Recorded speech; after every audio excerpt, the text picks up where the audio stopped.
संघीय कार्यपालिका। भारतीय संघ की कार्यपालिका शक्ति किसमें है? राष्ट्रपति में निहित होगी, ऐसा 53 में कहा गया है। भारत में संसदीय व्यवस्था को अपनाया गया है क्योंकि मंत्रिपरिषद किसके प्रति लोग उत्तरदायी है? लोकसभा के प्रति, ना कि संसद के प्रति। संसद में कौन कौन शामिल होता है? राष्ट्रपति और राज्यसभा और लोकसभा। अतः राष्ट्रपति नाम मात्र का ही कार्यपालिका है तथा प्रधानमंत्री व उसका मंत्रिमंडल वास्तविक कार्यपालिका है। राष्ट्रपति, अनुच्छेद 52। राष्ट्रपति देश का संवैधानिक प्रधान होता है। राष्ट्रपति भारत का प्रथम नागरिक होता है। राष्ट्रपति बनने के लिए क्या योग्यता चाहिए? अनुच्छेद 58 के अनुसार भारत का नागरिक होना चाहिए, 35 वर्ष की आयु पूरी कर चुका हो और लोकसभा सदस्य निर्वाचित होने के योग्य हो, चुनाव के समय किसी लाभ के पद को धारण नहीं करता हो। क्या लाभ के पद को संविधान में व्याख्या की गई है? नहीं की गई है। संविधान में नहीं बताया गया है कि लाभ का पद क्या होता है। यदि व्यक्ति राष्ट्रपति या उपराष्ट्रपति के पद पर हो या संघ अथवा किसी राज्य की मंत्रिपरिषद का सदस्य हो तो वह लाभ का पद नहीं माना जाएगा। अगला है राष्ट्रपति के निर्वाचन के समय निर्वाचक मंडल क्या होगा? आर्टिकल 54। इसमें राज्यसभा, लोकसभा, राज्य विधानसभाओं के निर्वाचित सदस्य रहते हैं। नवीनतम व्यवस्था के अनुसार पुदुचेरी विधानसभा और दिल्ली विधानसभा के निर्वाचित सदस्य भी राष्ट्रपति के निर्वाचक मंडल में शामिल हैं। राष्ट्रपति पद के उम्मीदवार के लिए निर्वाचक मंडल के 50 सदस्य प्रस्तावक और 50 सदस्य अनुमोदक होते हैं। यानी कि 50 सदस्य प्रस्तावक और 50 अनुमोदक ये क्या कहते हैं, अनुमोदन करते हैं कि ये व्यक्ति राष्ट्रपति पद के लिए उम्मीदवार है। एक ही व्यक्ति चाहे जितनी बार राष्ट्रपति के पद पर निर्वाचित हो सकता है।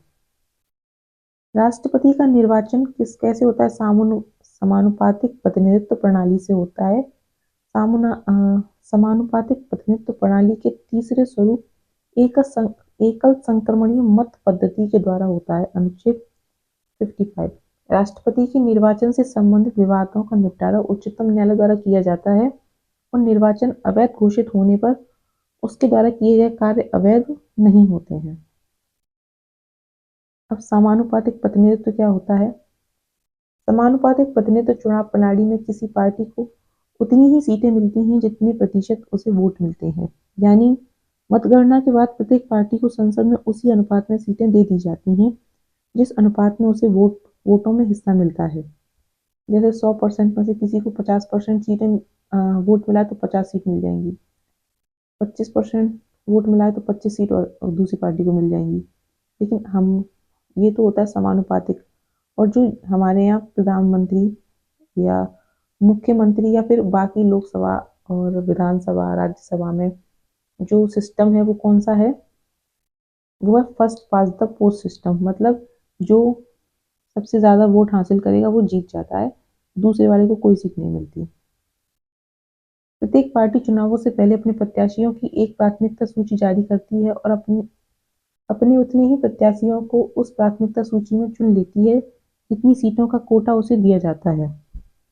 चुनावों की इस व्यवस्था को समानुपातिक प्रतिनिधित्व प्रणाली कहते हैं। समानुपातिक प्रतिनिधित्व के दो प्रकार होते हैं। कुछ देशों जैसे इजराइल और नीदरलैंड में पूरे देश को एक निर्वाचन क्षेत्र माना जाता है और प्रत्येक पार्टी को राष्ट्रीय चुनावों में प्राप्त वोटों के अनुपात में सीटें दे दी जाती हैं। दूसरा तरीका अर्जेंटीना और पुर्तगाल में देखने को मिलता है, जहां पूरे देश को बहुसदस्यीय निर्वाचन क्षेत्रों में बांटा जाता है। प्रत्येक पार्टी प्रत्येक निर्वाचन क्षेत्र के लिए अपने प्रत्याशियों की एक सूची जारी करती है जिसमें उतने ही नाम होते हैं जितने प्रत्याशियों को उस निर्वाचन क्षेत्र में चुना जाना होता है। इन दोनों ही रूपों में मतदाता राजनीतिक दलों को वोट देते हैं, न कि उनके प्रत्याशियों को। एक पार्टी को किसी निर्वाचन क्षेत्र में जितने मत प्राप्त होते हैं उसी आधार पर उसे निर्वाचन क्षेत्र की सीटें दे दी जाती हैं। अतः किसी निर्वाचन क्षेत्र के प्रतिनिधि वास्तव में राजनीतिक दलों के प्रतिनिधि होते हैं। भारत में हमने समानुपातिक प्रतिनिधित्व प्रणाली को केवल अप्रत्यक्ष चुनाव तक ही सीमित रूप में अपनाया है। हमारा संविधान राष्ट्रपति, उपराष्ट्रपति, राज्यसभा, विधान परिषदों के चुनावों के लिए समानुपातिक प्रतिनिधित्व प्रणाली का एक तीसरा और जटिल रूप एकल संक्रमणीय मत प्रणाली को अपनाया है। बाकी जो चुनाव है उनमें कौन सा है? First past the post system. राष्ट्रपति अपने पद ग्रहण की तिथि से 5 वर्ष की अवधि के लिए धारण करेगा। अपने पद समाप्ति के बाद भी वह पद पर तब तक बना रहेगा जब तक उसका उत्तराधिकारी पद ग्रहण ना कर ले। 56 में कहा गया है ऐसा। पद धारण करने से पूर्व राष्ट्रपति को एक निर्धारित प्रपत्र पर भारत के मुख्य न्यायाधीश अथवा उनकी अनुपस्थिति में उच्चतम न्यायालय के वरिष्ठ न्यायाधीश के सम्मुख क्या लेनी पड़ती है? शपथ लेनी पड़ती है। अनुच्छेद 77(1) के अनुसार भारत सरकार की समस्त कार्यपालिका कार्यवाही राष्ट्रपति के नाम से ही कही जाएंगी। अनुच्छेद 77(3) के अनुसार राष्ट्रपति भारत सरकार का कार्य अधिक सुविधापूर्व किए जाने के लिए और मंत्रियों में उक्त कार्य के आवंटन के लिए क्या करेगा? नियम बनाएगा। भारत के राष्ट्रपति कौन कब रहा है? सबसे पहले रहे हैं डॉक्टर राजेंद्र प्रसाद, 1950 से 62 तक रहे थे। उसके बाद दूसरे थे राधाकृष्णन, तीसरे हैं जाकिर हुसैन, चौथे हैं बीबी गिरी, पांचवे रहे फखरुद्दीन अली अहमद, उनके बाद फखरुद्दीन के बाद नीलम संजीव रेड्डी, रेड्डी के बाद ज्ञानी जैल सिंह, ज्ञानी जैल सिंह के बाद आठवें रहे आर वेंकट रमन, नौवें शंकर दयाल शर्मा, 10वें के आर नारायण, 11वें डॉक्टर एपीजे अब्दुल कलाम, 12वें प्रतिभा पाटिल जी, 13वें रहे थे प्रणब मुखर्जी जी, 14वें रहे हैं रामनाथ कोविंद जी और 15वें हैं वर्तमान में द्रौपदी मुर्मू जी। स्वतंत्रता के बाद पैदा होने वाली भारत की पहली राष्ट्रपति कौन है? द्रौपदी मुर्मू। इनका जन्म 20 जून 1958 को हुआ है। बीबी गिरी 3 मई 1969 से और 20 जुलाई 1969 तक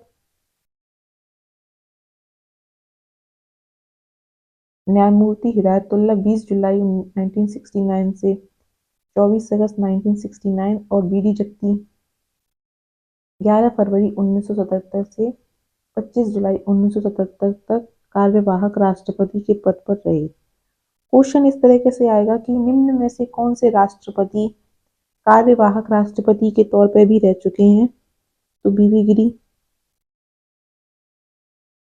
और बीडी जत्ती और न्यायमूर्ति हिदायतुल्लाह। लेकिन बीबी गिरी एक पूर्ण कार्यकाल में भी रहे हैं और बाकी बीडी जत्ती और न्यायमूर्ति हिदायतुल्लाह सिर्फ कार्यवाहक के तौर पर ही राष्ट्रपति रहे हैं। अगला है राष्ट्रपति निम्न दशाओं में 5 वर्ष से पहले भी पदत्याग कर सकता है। कौन सी दशाएं?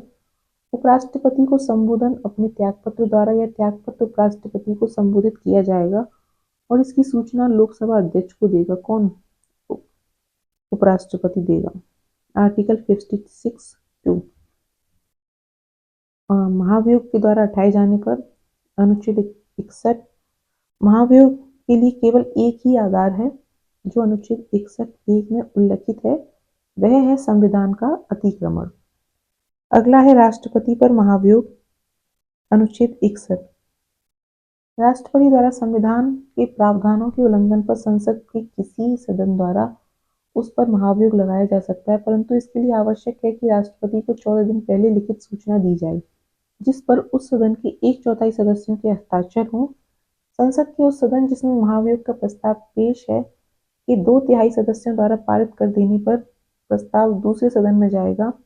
तब दूसरा सदन राष्ट्रपति पर लगाए गए आरोपों की जांच करेगा या कराएगा और ऐसी जांच में राष्ट्रपति के ऊपर लगाए गए आरोपों को सिद्ध करने वाला प्रस्ताव 2/3 बहुमत से पारित हो जाता है। तब राष्ट्रपति महाभियोग की प्रक्रिया पूरी समझी जाएगी और उस स्थिति से राष्ट्रपति को पद त्याग करना होगा। यानी कि 14 दिन पहले सूचना देनी होगी और जो सदन इस प्रक्रिया को शुरू कर रहा है उसको पहले 1/4 सदस्यों के हस्ताक्षर से पेश किया जाएगा, फिर 2/3 सदस्यों द्वारा पारित होना चाहिए, फिर दूसरे सदन में जाएगा, वहां भी अगर 2/3 सदस्यों से पारित हो जाता है तब राष्ट्रपति को पद त्याग करना होगा। राष्ट्रपति की रिक्ति को 6 माह के अंदर भरना होता है। जब राष्ट्रपति पद की रिक्ति पदावधि की समाप्ति से हुई है तो निर्वाचन पदावधि की समाप्ति से पहले ही कर लिया जाएगा। आर्टिकल 62। किंतु यदि उसे पूरा करने में कोई विलंब हो जाता है तो राज अंतराल ना हो पाए, इसलिए यह उपबंध है कि राष्ट्रपति अपने पद की अवधि समाप्त हो जाने पर भी तब तक पद पर बना रहेगा जब तक उसका उत्तराधिकारी पद धारण नहीं कर लेता है। अनुच्छेद 56 ऐसी दशा में उपराष्ट्रपति राष्ट्रपति के रूप में कार्य नहीं। अन्य आकस्मिकताओं में राष्ट्रपति के कृत्यों का निर्वहन। अनुच्छेद 70 जब राष्ट्रपति एवं उपराष्ट्रपति दोनों का पद रिक्त हो तो ऐसी आकस्मिकता। अनुच्छेद 70 राष्ट्रपति के कृत्यों का निर्वहन का उपबंध करता है। इसके अनुसार संसद जैसा उचित समझे वैसा उपबंध बना सकती है। इसी उद्देश्य से संसद ने राष्ट्रपति उत्तराधिकार अधिनियम 1969 पारित किया, जो यह उपबंधित करता है कि यदि उपराष्ट्रपति भी किसी कारणवश उपलब्ध नहीं है तो उच्चतम न्यायालय का मुख्य न्यायाधीश या उसके नहीं रहने पर भी उसी न्यायालय का वरिष्ठतम न्यायाधीश जो उस समय उपलब्ध हो राष्ट्रपति के कृत्यों को संपादित करेगा। राष्ट्रपति के वेतन व भत्ते। राष्ट्रपति का मासिक वेतन 5 लाख रुपया है। इसके अलावा उन्हें आजीवन फ्री मेडिकल, आवास और इलाज की सुविधा समेत अन्य भत्ते मिलते हैं। राष्ट्रपति का वेतन आयकर से मुक्त होता है। भारत के राष्ट्रपति और उसकी पत्नी दुनिया भर में कहीं मुफ्त में यात्रा कर सकते हैं। राष्ट्रपति के पास 5 लोगों का सेक्रेटरियल स्टाफ होता है। राष्ट्रपति के कार्यकाल के दौरान उनके वेतन भत्ते में कमी नहीं की जा सकती। राष्ट्रपति को अवकाश ग्रहण के बाद पेंशन के रूप में 1.5 लाख रुपए प्रति माह मिलता है। साथ ही स्टाफ खर्च के लिए 60,000 रुपए अलग से दिया जाता है। राष्ट्रपति के अधिकार एवं कर्तव्य। नियुक्ति संबंधी अधिकार किस किस की नियुक्ति करता है? प्रधानमंत्री की सलाह पर मंत्रिपरिषद, सुप्रीम कोर्ट और हाई कोर्ट के मुख्य न्यायाधीश, भारत के नियंत्रक एवं महालेखा परीक्षक, राज्यों के राज्यपाल, मुख्य चुनाव आयुक्त, अन्य चुनाव आयुक्त, भारत के महान्यायवादी, राज्यों के मध्य समन्वय के लिए अंतर्राज्यीय परिषद के सदस्य, यूपीएससी के अध्यक्ष और अन्य सदस्य, संघीय क्षेत्रों के मुख्य आयुक्त, वित्त आयोग के सदस्य, भाषा आयोग के सदस्य, पिछड़ा वर्ग आयोग के सदस्य, अल्पसंख्यक आयोग के सदस्य, भारत के राजदूत और अन्य राजनयिक, अनुसूचित क्षेत्रों के प्रशासन के संबंध में रिपोर्ट देने वाले आयोगों के सदस्य। विधायी शक्तियां क्या हैं? राष्ट्रपति संसद का अभिन्न अंग होता है। इसे निम्न विधायी शक्तियां प्राप्त हैं। संसद के सत्र को आहूत करने, सत्रावसान करने, लोकसभा भंग करने संबंधी अधिकार है। सत्र को आहूत करने और सत्रावसान करने, लोकसभा भंग करने का अधिकार है। संसद के एक सदन में या एक साथ सम्मिलित रूप से दोनों सदनों में अभिभाषण करने की शक्ति लोकसभा के लिए।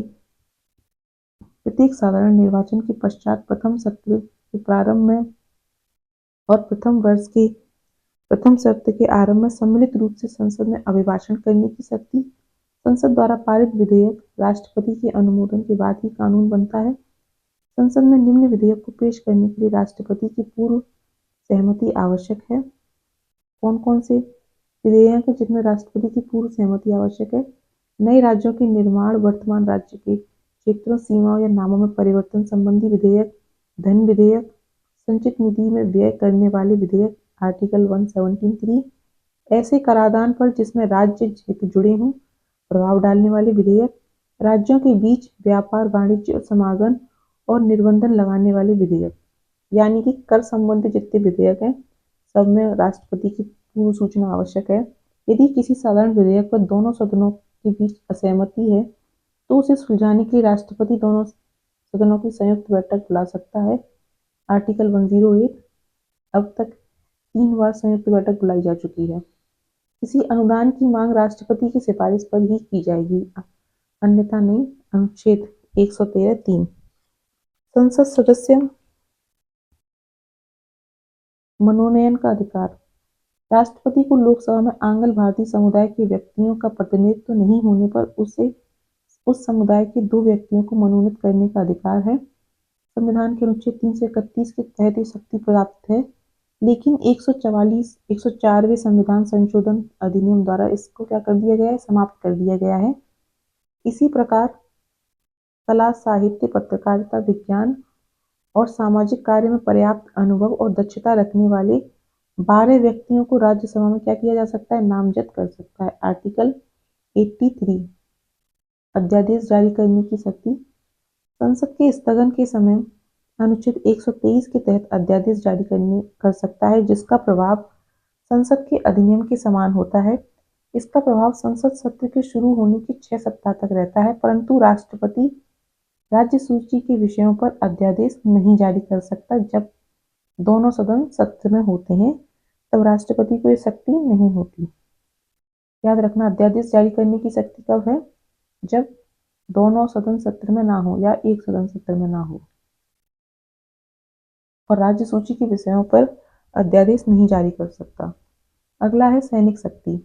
सैन्य बलों की सर्वोच्च शक्ति राष्ट्रपति में सन्निहित है, किंतु इसका प्रयोग विधि द्वारा नियमित होता है। राजनैतिक शक्ति क्या है? दूसरों देशों के साथ कोई भी समझौता या संधि राष्ट्रपति के नाम से की जाती है। राष्ट्रपति विदेशों के लिए भारतीय राजदूतों की नियुक्ति करता है और भारत में विदेशों के राजदूतों की नियुक्ति का अनुमोदन करता है। क्षमादान की शक्ति। संविधान के अनुच्छेद 72 के अंतर्गत राष्ट्रपति को किसी भी अपराध के लिए दोषी ठहराए गए किसी व्यक्ति के दंड को क्षमा, अविलंबन, परिहार, लघुकरण की शक्ति है प्राप्त है। क्षमा में दंड और बंदीकरण दोनों हटा दिया जाता है, दोषी को पूर्णतः मुक्त कर दिया जाता है। लघुकरण में दंड के स्वरूप को बदलकर कम कर दिया जाता है, जैसे मृत्युदंड का लघुकरण कर कठोर या साधारण कारावास में परिवर्तित करना। परिहार में दंड की प्रकृति परिवर्तित किए बिना उसकी अवधि कम कर दी जाती है, जैसे 2 वर्ष के कठोर कारावास को 1 वर्ष के कठोर कारावास में परिहार करना। प्रविलंबन में किसी दंड पर, विशेषकर मृत्युदंड पर रोक लगाना है ताकि दोषी व्यक्ति क्षमा याचना कर सके। विराम में किसी दोषी की सजा को विशेष स्थिति में कम कर दिया जाता है, जैसे गर्भवती स्त्री की सजा को कम कर देना। जब क्षमादान की पूर्व याचिका राष्ट्रपति ने रद्द कर दी हो तो दूसरी याचिका नहीं दायर कर सकते। अगला है राष्ट्रपति की आपातकालीन शक्तियां। आपातकाल से संबंधित उपबंध भारतीय संविधान के भाग 18 में अनुच्छेद 352 से 60 तक मिलते हैं। मंत्रिपरिषद के परामर्श से राष्ट्रपति 3 प्रकार के आपात लागू कर सकता है। युद्ध या बाह्य आक्रमण या सशस्त्र विद्रोह के कारण लगाए गए आपात अनुच्छेद 352।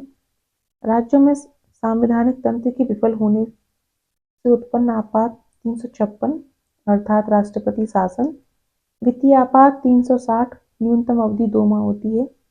राष्ट्रपति किसी सार्वजनिक महत्व के प्रश्न पर उच्चतम न्यायालय के अनुच्छेद 143 के अधीन परामर्श ले सकता है, लेकिन वह यह परामर्श मानने के लिए क्या नहीं है? बाध्य नहीं है।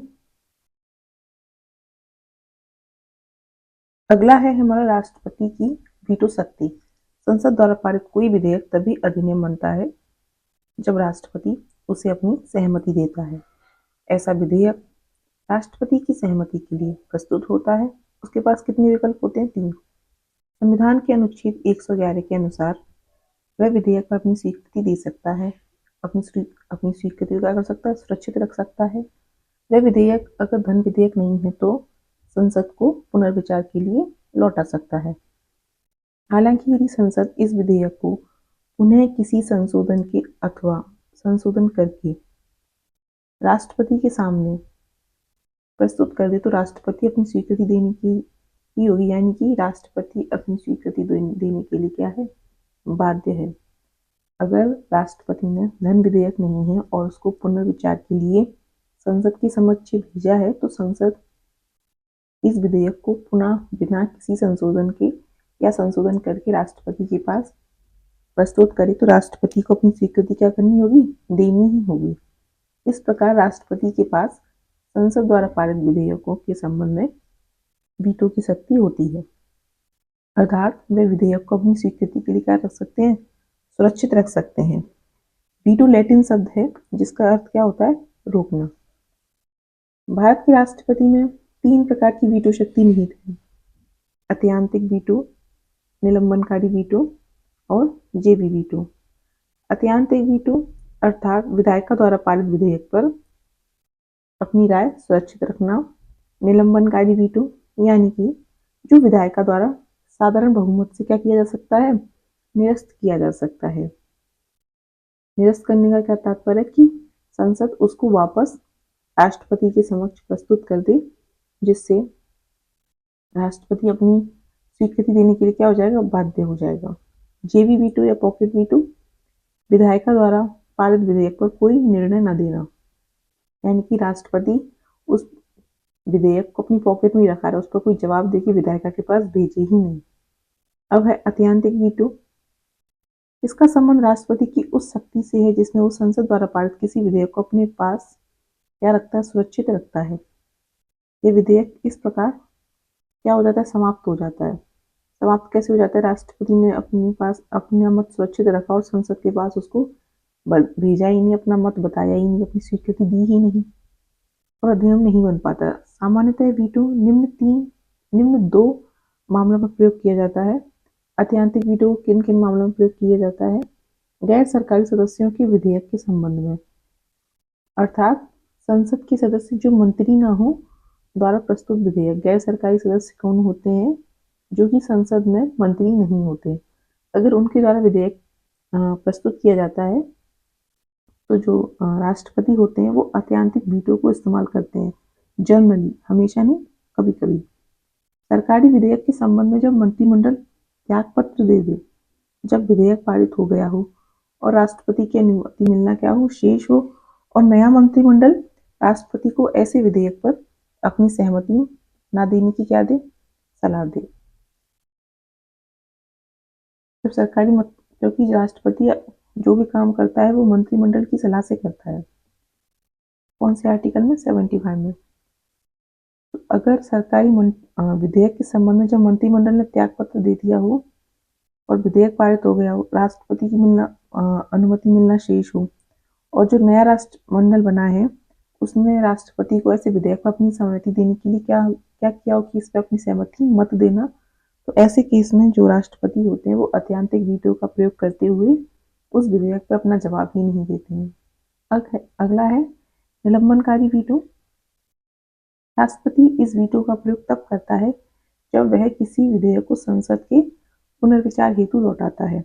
हालांकि यदि संसद उस विधेयक को पुनः किसी संशोधन के बिना अथवा संशोधन के साथ पारित कर राष्ट्रपति के पास भेजती है तो उस पर राष्ट्रपति को अपनी स्वीकृति देना क्या है, बाध्यकारी है।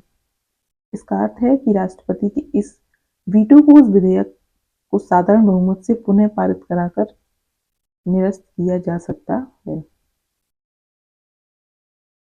राष्ट्रपति धन विधेयकों के मामले में निलंबनकारी वीटो का प्रयोग नहीं कर सकते। क्यों? क्योंकि धन विधेयक को राष्ट्रपति की पूर्व स्वीकृति से पेश किया जाता है।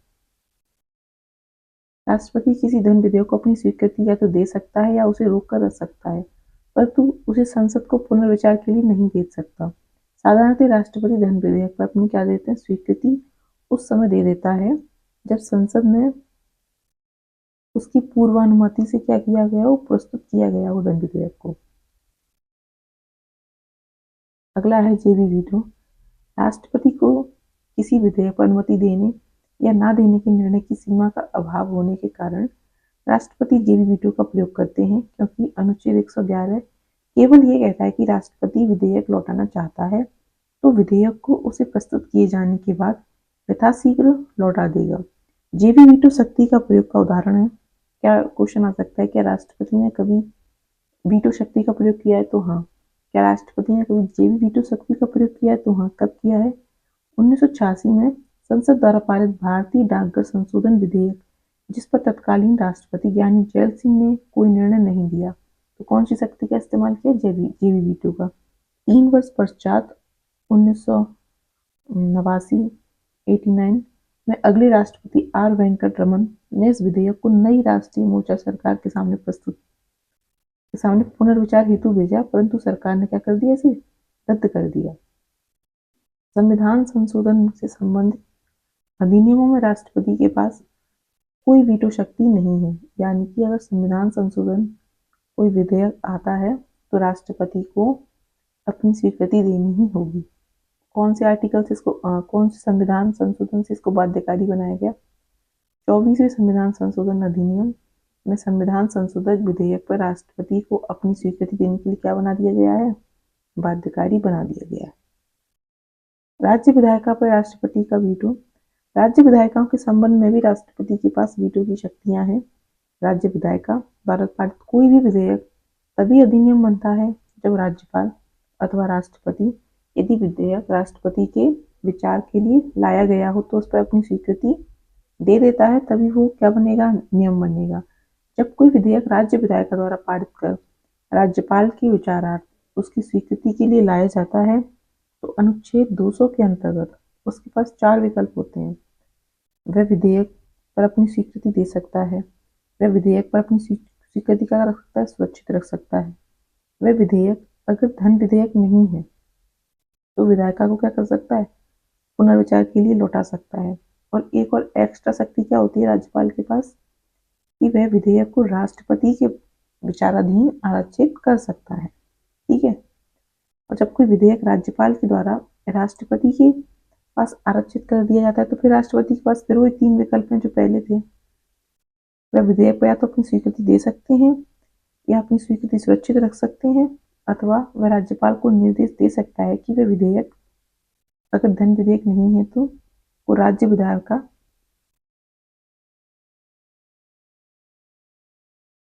के पास क्या करे, पुनर्विचार हेतु लौटा दे।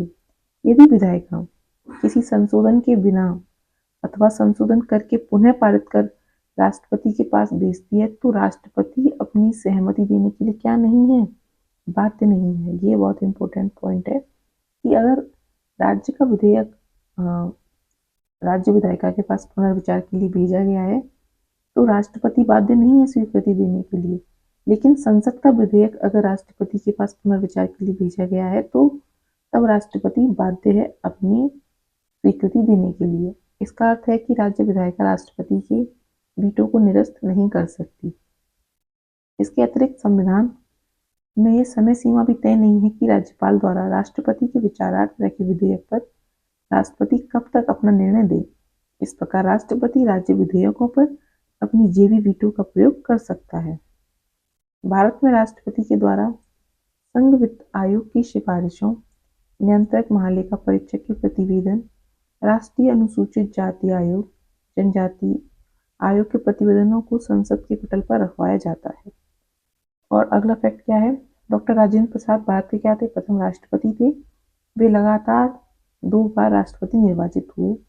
डॉक्टर एस राधाकृष्णन लगातार 2 बार उपराष्ट्रपति और 1 बार क्या रहे, राष्ट्रपति रहे। केवल वीवी गिरी के निर्वाचन के समय दूसरे चक्र की मतगणना करनी पड़ी। ऐसे कौन से राष्ट्रपति हैं जिनके निर्वाचन के समय दूसरे चक्र की मतगणना करनी पड़ी, तो वीवी गिरी। केवल संजीवनी रेड्डी ऐसे राष्ट्रपति हैं जो 1 बार चुनाव में हार गए फिर बाद में निर्विरोध निर्वाचित हुए। राष्ट्रपति जो चुनाव में हारने के पश्चात निर्विरोध निर्वाचित हुए हैं वो हैं नीलम संजीव रेड्डी जी। भारत की प्रथम महिला राष्ट्रपति कौन है, प्रतिभा देवी सिंह पाटिल है। भारत की प्रथम महिला राष्ट्रपति प्रतिभा देवी सिंह पाटिल। अगला है उपराष्ट्रपति, अनुच्छेद 63।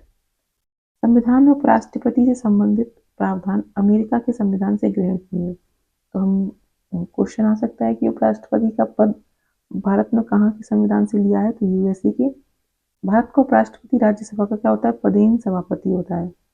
अनुच्छेद 64 और 89 के अनुसार उपराष्ट्रपति राज्यसभा का सदस्य नहीं होता है, याद रखना। अतः इसे मतदान का अधिकार नहीं है, किंतु सभापति के रूप में निर्णायक मत देने का अधिकार उसके पास है। किसके पास, उपराष्ट्रपति के पास। योग्यता, कोई व्यक्ति उपराष्ट्रपति निर्वाचित होने की योग्य तभी होता है जब भारत का नागरिक हो, 35 वर्ष की आयु पूरी कर चुका हो, राज्यसभा का सदस्य निर्वाचित होने के योग्य हो, निर्वाचन के समय किसी प्रकार के लाभ के पद पर नहीं हो, संसद के किसी सदन या राज्य के विधानमंडल के किसी सदन का सदस्य नहीं हो सकता। यदि ऐसा व्यक्ति उपराष्ट्रपति निर्वाचित हो जाता है तो यह समझा जाएगा कि उसने उस सदन का अपना स्थान अपने पद ग्रहण की तारीख से क्या कर दिया है, रिक्त कर दिया है। उपराष्ट्रपति के निर्वाचन के लिए निर्वाचक मंडल क्या है, कौन से अनुच्छेद में, आर्टिकल 66 में, दोनों सदनों के सदस्यों से मिलकर बनने वाला निर्वाचक गण के सदस्यों द्वारा आनुपातिक प्रतिनिधित्व पद्धति के अनुसार एकल संक्रमणीय मत द्वारा निर्वाचन होता है। यानी कौन कौन सदस्य होते हैं उपराष्ट्रपति के निर्वाचन में, दोनों सदनों के सदस्य जिसमें मनोनीत और निर्वाचित दोनों होते हैं। संसद में दोनों सदनों से बनने वाले निर्वाचक गण में निर्वाचित और मनोनीत दोनों सदस्य शामिल होते हैं। उपराष्ट्रपति को अपना पद ग्रहण करने से पूर्व राष्ट्रपति अथवा उसके द्वारा नियुक्त किसी व्यक्ति के समक्ष क्या लेनी होती है? शपथ लेनी होती है। अब है उपराष्ट्रपति की पदावधि, आर्टिकल 67। उपराष्ट्रपति पद ग्रहण करने की तारीख से 5 वर्ष की अवधि तक पद धारण करेगा। कितने वर्ष की अवधि तक? 5 वर्ष। उपराष्ट्रपति राष्ट्रपति को संबोधित अपना हस्ताक्षर सहित लेख द्वारा अपना पद त्याग सकेगा। 67 का तो उपराष्ट्रपति राष्ट्रपति को क्या सौंप सकता है? अपना पद त्याग के लिए सौंप सकता है। तो त्याग पत्र किसे देगा? उपराष्ट्रपति राष्ट्रपति को। और राष्ट्रपति अपना त्याग पत्र किसे देते हैं? उपराष्ट्रपति को। दोनों एक दूसरे को अपना त्याग पत्र सौंप सकते हैं।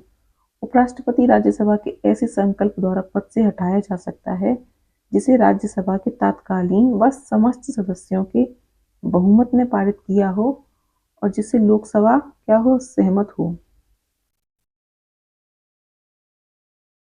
किंतु इस खंड के प्रयोजन के लिए कोई संकल्प तब तक प्रस्तावित नहीं किया जाएगा जब तक कि उस संकल्प को प्रस्तावित करने की आशय की कम से कम 14 दिन की सूचना न दे दी गई हो। यानी कि उपराष्ट्रपति को अगर पद से हटाना है तो उसको 14 दिन पहले क्या देनी होगी? पूर्व सूचना देनी होगी। किसी उपराष्ट्रपति को। उपराष्ट्रपति अपने पद की अवधि समाप्त हो जाने पर भी तब तक पद धारण करते हैं जब तक उनका उत्तराधिकारी अपना पद ग्रहण नहीं कर लेता है। आर्टिकल 67 ग उपराष्ट्रपति के निर्वाचन से संबंधित विवादों का निपटारा राष्ट्रपति की तरह कहाँ होता है? Supreme court. तो उपराष्ट्रपति और राष्ट्रपति दोनों हैं कि ही निर्वाचन का जो निपटारा होता है वो उच्चतम न्यायालय में होता है। निर्वाचन अवैध होने पर उसके द्वारा किए गए कार्य क्या नहीं होंगे? अवैध नहीं होते हैं। अब भारत के उपराष्ट्रपति हैं। पहले कौन थे? डॉक्टर एस राधाकृष्णन, दूसरे जाकिर हुसैन, तीसरे वीवी गिरी। वीवी गिरी क्या रह चुके हैं? ये राष्ट्रपति भी रह चुके हैं। जाकिर हुसैन भी राष्ट्रपति रह चुके हैं। गोपाल स्वरूप पाठक, बीडी जत्ती, न्यायमूर्ति मोहम्मद हिदायतुल्ला ये कार्यवाहक राष्ट्रपति रह चुके हैं। डॉक्टर शंकर दयाल शर्मा, के आर नारायण, कृष्णकांत भैरव सिंह, हामिद अंसारी, एम वेंकैया नायडू। वर्तमान में कौन है? जगदीप धनखड़। उपराष्ट्रपति बनने से पहले डॉक्टर एस राधाकृष्णन कौन थे? सोवियत संघ के राजदूत थे। राष्ट्रपति के पद खाली रहने पर उपराष्ट्रपति राष्ट्रपति की हैसियत से कार्य करता है। अगर राष्ट्रपति का पद खाली है तो उपराष्ट्रपति क्या करते हैं? राष्ट्रपति के हैसियत से कार्य करते हैं और इस कार्य की अधिकतम अवधि क्या है? 6 माह है। 6 माह से ज्यादा कार्य नहीं कर सकते और इस दौरान राष्ट्रपति का चुनाव करा लेना क्या है? अनिवार्य है। और राष्ट्रपति के रूप में कार्य करते समय उपराष्ट्रपति को राष्ट्रपति की सब शक्तियां, उन्मुक्तियां, उपलब्धियां, भत्ते, विशेषाधिकारों का क्या होता है? अधिकार प्राप्त होता है। जिस किसी कार्यकालावधि में उपराष्ट्रपति राष्ट्रपति के रूप में कार्य करता है वह राज्यसभा के सभापति के पद के कार्यों को नहीं करेगा और अनुच्छेद 97 के अधीन राज्यसभा के सभापति वेतन या भत्ते का हकदार नहीं होगा। यानी कि जब उपराष्ट्रपति राष्ट्रपति के रूप में कार्य करते हैं तो वो राज्यसभा के सभापति के रूप में कार्य नहीं करेंगे और ना ही राज्यसभा के सभापति के उनको वेतन भत्ते या कुछ अधिकार मिलेंगे। प्रधानमंत्री व मंत्रिपरिषद संविधान के अनुच्छेद 74 के अनुसार राष्ट्रपति को उसके कार्यों व संपादन की सलाह देने के लिए क्या होती है? मंत्रिपरिषद होती है जिसका प्रधान कौन होता है? प्रधानमंत्री होता है। संविधान के अनुच्छेद 75 के अनुसार प्रधानमंत्री की नियुक्ति राष्ट्रपति करेगा और अन्य मंत्रियों की नियुक्ति राष्ट्रपति प्रधानमंत्री की कैसे करेगा? सलाह पर करेगा। मंत्रिपरिषद में मंत्रियों की कुल संख्या प्रधानमंत्री को शामिल करके लोकसभा की कुल संख्या से 15% से अधिक नहीं होगी। कौन से अमेंडमेंट से किया गया ये प्रावधान? 91वें संविधान संशोधन 2003 से प्रावधान किया गया कि मंत्रिमंडल लोकसभा की संख्या का 15% से अधिक नहीं हो सकते। अनुच्छेद 75(2) के अनुसार मंत्री राष्ट्रपति के प्रसाद पर्यंत पद पर धारण करेंगे और 75(3) के अनुसार मंत्रिपरिषद किसके प्रति लोकसभा उत्तरदायी होगी? लोकसभा के प्रति सामूहिक रूप से उत्तरदायी होगी। पद ग्रहण से पूर्व प्रधानमंत्री सहित प्रत्येक मंत्री को राष्ट्रपति के सामने पद और गोपनीयता की क्या लेनी होती है, शपथ लेनी होती है। आर्टिकल 75(4). अगला है, मंत्रिपरिषद का सदस्य बनने के लिए वैधानिक दृष्टि से आवश्यक है कि व्यक्ति संसद के किसी सदन का सदस्य हो। यदि व्यक्ति मंत्री बनते समय संसद सदस्य नहीं हो तो उसे 6 माह के अंदर संसद सदस्य बनना क्या है, अनिवार्य है, नहीं तो उसे अपना पद छोड़ना होगा। 75(5). सभी मंत्रियों, राज्य मंत्रियों और उप मंत्रियों को निःशुल्क निवास स्थान और अन्य सुविधाएं प्राप्त होती हैं। यदि लोकसभा किसी एक मंत्री के विरुद्ध अविश्वास का प्रस्ताव पारित करे और उस विभाग से संबंधित विधेयक को रद्द कर दे तो समस्त मंत्रिमंडल को त्यागपत्र देना होता है। अब भारत में मंत्रिमंडल कौन कौन प्रधानमंत्री रहे हैं। सबसे पहले जवाहरलाल नेहरू जी 1947 से 64 तक। उसके पश्चात लाल बहादुर शास्त्री रहे। उसके बाद इंदिरा गांधी के बाद मोरारजी देसाई, चौधरी चरण सिंह। फिर से इंदिरा गांधी आई तो इंदिरा गांधी ऐसी प्रधानमंत्री हैं जो 2 अलग अलग कार्यकालों में प्रधानमंत्री रही।